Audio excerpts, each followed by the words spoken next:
approval of this association, that the corresponding society of the Pickwick Club is therefore hereby constituted, and that Samuel Pickwick, Esquire, G.C., M.P.C., Tracy Tupman, Esquire, M.P.C., Augustus Snodgrass, Esquire, M.P.C., and Nathaniel Winkle, Esquire, M.P.C., are hereby nominated and appointed members of the same, and that they be requested to forward from time to time authenticated accounts of their journeys and investigations, of their observations of character and manners, and of the whole of their adventures, together with all tales and papers to which local scenery or associations may give rise, to the Pickwick Club, stationed in London.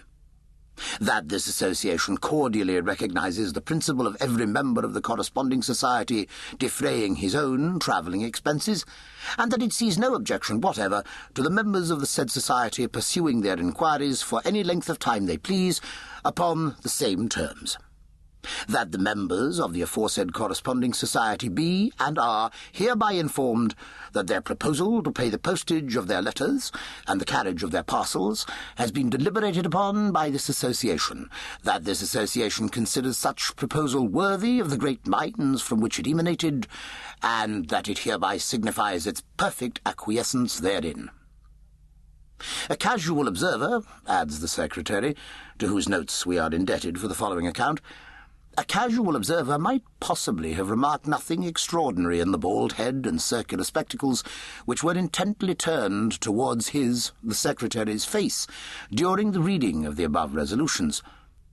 To those who knew that the gigantic brain of Pickwick was working beneath that forehead, and that the beaming eyes of Pickwick were twinkling behind those glasses, the sight was indeed an interesting one. There sat the man who had traced to their source the mighty ponds of Hampstead, and agitated the scientific world with his theory of tittlebats, as calm and unmoved as the deep waters of the one on a frosty day, or as a solitary specimen of the other in the inmost recesses of an earthen jar.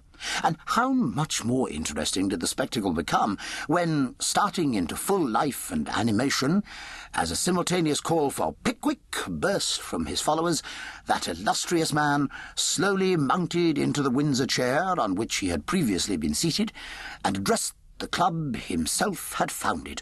What a study for an artist did that exciting scene present! The eloquent Pickwick, with one hand gracefully concealed behind his coat-tails, and the other waving in air to assist his glowing declamation.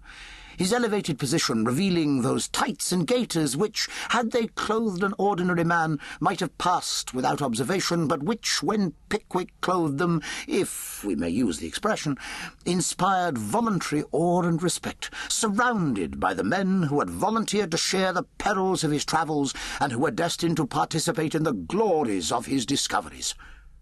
On his right hand sat Mr. Tracy Tupman, the too susceptible Tupman, who, to the wisdom and experience of maturer years, superadded the enthusiasm and ardour of a boy in the most interesting and pardonable of human weaknesses, love.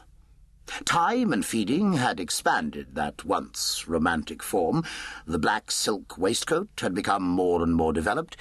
Inch by inch had the gold watch-chain beneath it disappeared from within the range of Tupman's vision, and gradually had the capacious chin encroached upon the borders of the white cravat. But the soul of Tupman had known no change.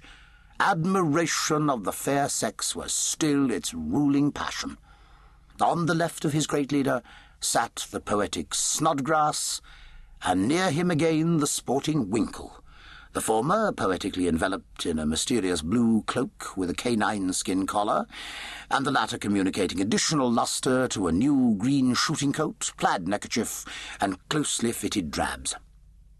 Mr. Pickwick's oration upon this occasion, together with the debate thereon, is entered on the transactions of the club.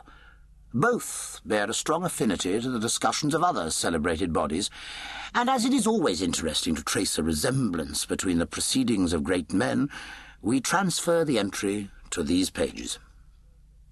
Mr. Pickwick observed, says the secretary, that fame was dear to the heart of every man.